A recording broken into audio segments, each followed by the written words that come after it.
to your media sales team isn't AI? What if it's irrelevance?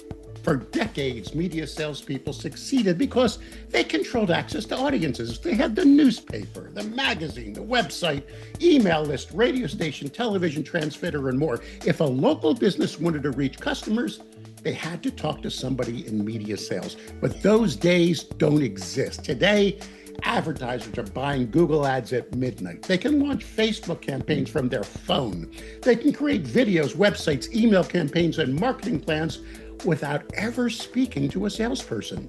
So where does that leave your media seller? According to today's guest, the answer is simple. Stop acting like a salesperson. Start acting like a trusted advisor. The best media reps today aren't selling ads. They're helping businesses solve problems. They're becoming thought leaders. They're building personal brands. They're creating value long before they ever ask for an order. And yes, artificial intelligence is accelerating that transformation. But here's the twist. It isn't replacing great salespeople. It's exposing weak ones.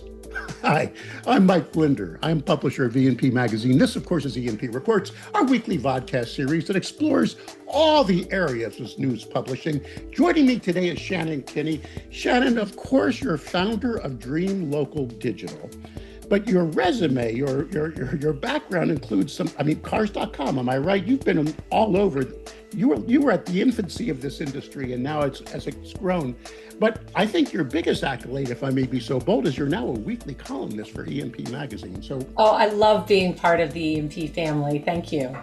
Over the past several months, you've been exploring a simple but powerful idea. The future belongs to salespeople who bring ideas, insights, and expertise, not inventory. Do I have that right?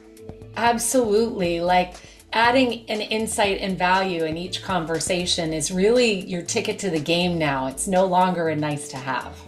Well, when we return, I want to start with a question every publisher and sales manager is asking today. Why is it so hard to get an advertiser to talk to me?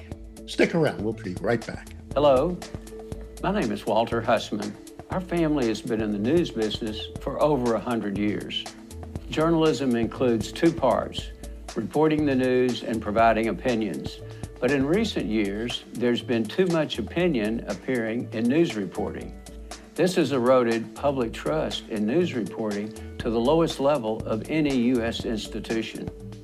To address this, we started a nonprofit, the Center for Integrity in News Reporting. The Center for Integrity in News Reporting, CFINR, is on a mission to rebuild public trust in journalism, one newsroom and one classroom at a time.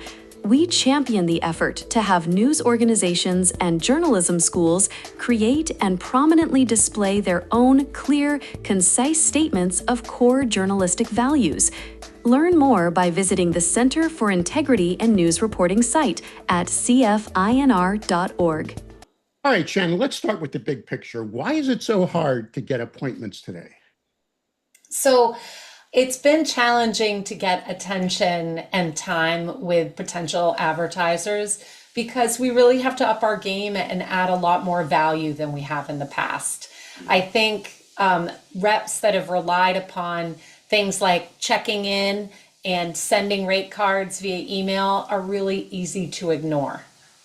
What's changed in advertiser behavior over the last 5 years? I mean, you used to be able to knock on doors, am I right? It just doesn't exist anymore. It's so true. And today it's really about staying relevant to their day-to-day experience. You know, advertisers, just like the rest of us, have a lot more going on. They're overwhelmed with all of the information coming at them each day, and they're really spending time with people that add value. And so for sales professionals that can really become that trusted advisor, they can open doors and weaker ones will get weeded out. Well, tell me what a trusted advisor actually looks like. What are those attributes? What are those signs you should look for in a great media sales rep today? Yeah, so they're a person that can add an insight, value, idea that goes beyond their own offerings. Media companies don't need to sell everything to be successful today, but now you need to become a lot more like a marketing consultant. and be able to have real ideas that you can bring to the table about how to maximize effectiveness of your own solutions and platforms, but also be able to put it in the context of the broader efforts that a client is making. We used to train that back in the 80s. I mean, think like the customer, don't think like the media person. But why has that not changed over the years? Is it our training, the way we train them up? I hesitate to answer this one because we've been training this stuff for years. This isn't new information. In fact, Burrell Associates has been stressing it in a really critical way even since 2021. But yet we still have to remind media professionals that this is a critical part of success. And I think part of it is, to your point earlier, media has been able to rely on its brands and its audience and hasn't had to master the craft of sales. And now it's a lot more competitive. There are a ton of options, and it's time for people to really master the craft and get pro. You and I have grown beyond our roots. I mean, I always joke that you and I actually worked in the same environment back in the good old days when no one knew what digital was. We It's launched true. together one of the first newspapers online. We owned Portland.com before Portland, Oregon knew there was an internet, if you remember. And we Yes. both came out of New England together. But the point was when we walked into that environment, you and I have like that legacy newspaper, like EMP's legacy brand, where we came in that. Let's focus that on that part of the media ecosystem we've all evolved into. I always felt that a newspaper environment came with such amazing demand, all those classified revenues, all that agency business, all those inserts, that the sales reps were less apt to want to be solution salespeople. And I used to joke that they had rate cards no one understood. Is Yes. is this an industry that just has to grow out of its past, would you say? Absolutely. Like sales leaders today have to look as if this is a brand new business. How would you build it now to really serve local businesses? Because relying upon even the rate card itself, I still see reps emailing those as attachments. Like a potential advertiser isn't even going to open that, right? If you can't tailor your recommendation to the prospect, they don't have time for you and they aren't going to make time for you. The newspaper, even radio, TV, they're not the only option to reach people locally any longer. We can all argue they're the best option, but that means you've got to make a case and you've got to become a much more talented sales professional than in the past. I think we're segueing into my next question because I loved your column recently where you say that a salesperson should be building their own thought leadership. Give me some more meat on the bone on that one. What do you mean by that? Yeah, so, sales professionals have to recognize two key things about when they're selling. The first one is you sell print because it's great at frequency. Well, you have to sell with frequency. You have to be in front of people all of the time so that you are top of mind, so that your ideas and solutions are top of mind when they're ready to make a decision. And the second one is when they check you out, you need to show that you know what you're talking about. So if you're positioning yourself as a marketing expert and you're trying to help your client become known, then they're going to see if you know what you're talking about. And they're going to check out your media company, of course, but they're also going to check out you. And so by becoming a thought leader and sharing your ideas or articles that you read or campaigns that you love, you're staying top of mind and establishing yourself as someone who knows what they're talking about. Again, I was training on that 15 years ago. I Don't know. get don't use your social media to get political. Use your social media to look like a B2B genius. If you're calling Exactly. on businesses, post the stuff you're reading, give your thoughts about the chamber, that kind of thing in the community. So I guess a little has changed, but a lot has. It's interesting how old is new, new is old. Okay, let me go to another column that I fell in love. And I mean, I know I'm stroking you, but you're writing some great stuff. This circle of romance concept. That is a great phrase. Why don't you give us more on that, if you don't mind? So I have this like nerdy way that I stay in touch with people. And it was actually Tony Bernados, who used to be at the Savannah Morning News and now owns his own agency, B3 Creative. Tony used to have this like little note on his wall about the circle of romance. And I love the concept. And so I built out my own and now I talk about it a lot. And it's really just a way of staying in touch and top of mind with a potential advertiser or prospect or client even that involves multiple touch points because it takes between 5 to 12 touch points to get a client to move. And only about 8% of salespeople ever make it to the 5th to 12th touch point.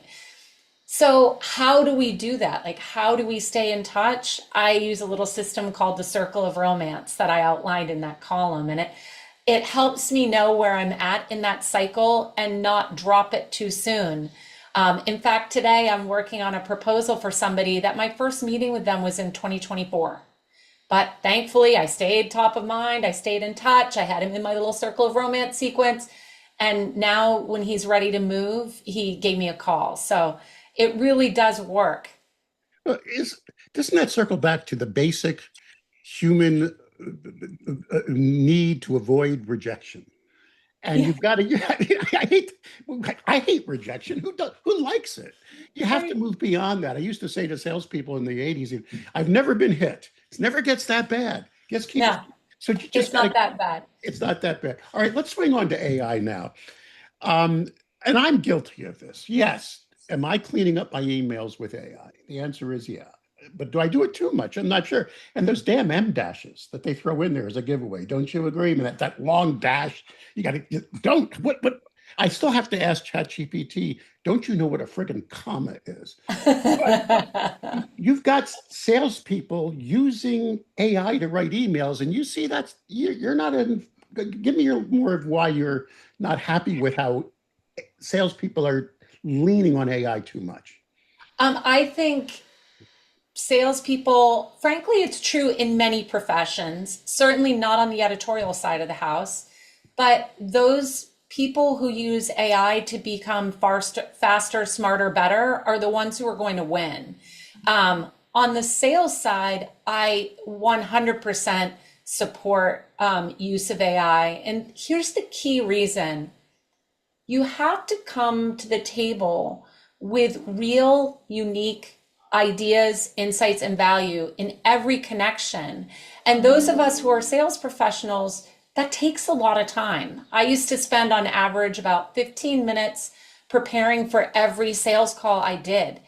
And now I can do a lot more sales calls because that prep time is an average of 2 minutes per now. Like, because I have a system where I'll say, please look at this client's website, social, tell me about them. What are some gaps in their current strategy? Here's my products. What should I be thinking about? And when you deploy tools like that, you are coming to the table more prepared as a trusted advisor. And it's not meant to replace you. It's certainly not meant to be 100% right all the time. In fact, I tell our readers that it's a happy intern that's there to help you. And that intern is ready to help you get more done. And I think for those of us in the sales profession that are expected now to be marketing consultants, it's an excellent way to master your craft. But it's funny, and it also strokes you. AI keeps telling you how great you are. So that's why you go back for more. I mean, I know that's written into the algorithms, boy, you're really doing a good job today. But Just again, like an intern would. exactly. But do you caution salespeople to still be human in their communications? I Oh, mean, absolutely. I use it to come up with the ideas or what's an insight I could share. What's a headline or email subject line that will get this email opened? What is one that piece of value I could add this advertiser today so that they'll make an appointment with me? Like that's the stuff you use AI for. You don't automate all of your outreach. Although I'd argue a lot of reps out there are just, like I said, attaching a rate card and the headline is deadline Thursday. Like there is nothing about that that is very interesting or appealing to an advertiser. And so even if they were using AI to write the script, they'd be doing better than what a lot of them are doing right now. Uh, okay, so let's just get to 50,000 feet. What worries you the most about the future of media sales today? And then I'm going to ask you what makes you most excited. So let's start first with, the bad news and then the good news, if you don't mind. Yeah, so what worries me is what you said in the very beginning, becoming irrelevant, completely irrelevant. And I think to avoid that, it's even more critical today that people up their game. And to your point, like a lot of these concepts, becoming a marketing advisor, we've talked about for years. But now the rubber's on the road, right? Like it's hot, hot, hot in the kitchen. And it's time to stop complaining that your rate card has too many things on it and get ready to become a real sales professional. And what excites you the most? What makes you the most excited about the media world today and being one of the top media salespeople in the industry today, or icons, I would say? Go ahead. Yeah, what really gets me excited is that in the past, when I've been trying to train on how important it is to be the trusted advisor, it's really, leaned so hard on these sales professionals that are already busy. They're trying to hit deadline. Even though they know digital is critical, they have to sell the core because that's where the money is right now. Like there's so many pressures and competing, things fed to salespeople today. What excites me is that when I train now, I show them 5 ways to do it really fast with AI, which is what a lot of our columns have been about. It's what a lot of people ask me about in response to the E&P columns. And so it excites me because finally I have a way to say, you can do this. Like you really can, other than just telling them they needed to spend more time, which is what I did before. So that excites me because I feel like I can bring a solution to the table.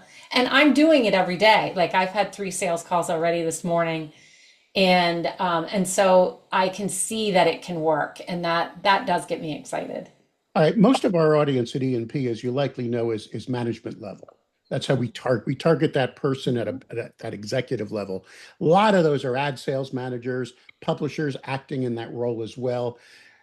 What advice do you give them to be a better leader of the sales forces under them today?